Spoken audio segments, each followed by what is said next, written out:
त्या बदल्यात तुम्ही तुला हे दिले।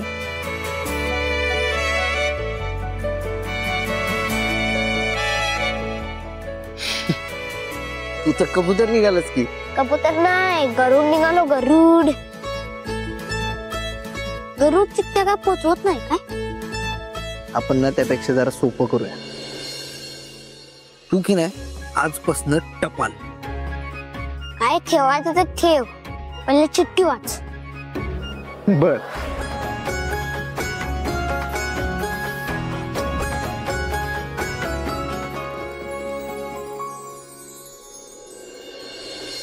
प्रिय धैर्य, तुम्हाला प्रिय असं लिहिल्यावरच किती भारी वाटतंय। आज ना मला तुमचा हात हातात घेऊन तुमच्या डोळ्यात बघून तुमच्याशी गप्पा मारत बसायचं होतं। दर 2 वाक्यानंतर तुमचं कौतुक करायचं होतं, सांगायचं होतं की मला तुमच्याबद्दल किती प्राऊड फील होते। पण ठीक आहे, तुम्ही काय तुमचं कौतुक करूच दिलं नाही, असं बुक्का मारावं असं वाटत होतं ना। आता काय, भाऊराव नाईकांच्या घरचे जावयात ना तुम्ही, म्हणजे होणारे त्यांच्यासारखे हट्टी तर असणारच। तुम्ही काय माझ्याशी नियम तोडून बोलणार नाही म्हणून हे पत्र लिहून पाठवले।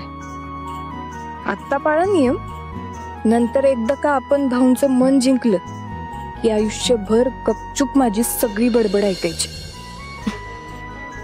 धैर्य, खरंच आज न विसरण्यासारखा अजून एक दिवस माझ्या आयुष्यात ऍड झाला। आपल्या प्रेमासाठी तुम्ही किती आणि काय करू शकताय त्याच परत एकदा माझ्या डोळ्यांनी आणि मनाने बघितलं। धैर्य, माझा तुमच्यावर पूर्ण विश्वास आहे। तुम्ही आपलं नातं भाऊंना मान्य करायला भाग पाडणारच। भाऊंचं मन जिंकण्याच्या ह्या परीक्षेत मी कायम तुमच्या सोबत आहे।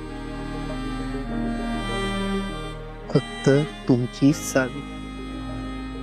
एवढं विचार करायला येस, एवढं हसायला येस, नेमकं काय लिहिलंय त्या चिठ्ठीत? खरं जरा मोठा झाला की नाही तुला सुद्धा कळ। तोपर्यंत आमच्यासाठी टपाल बनून राहत की असं नाही, असं असं वय बर।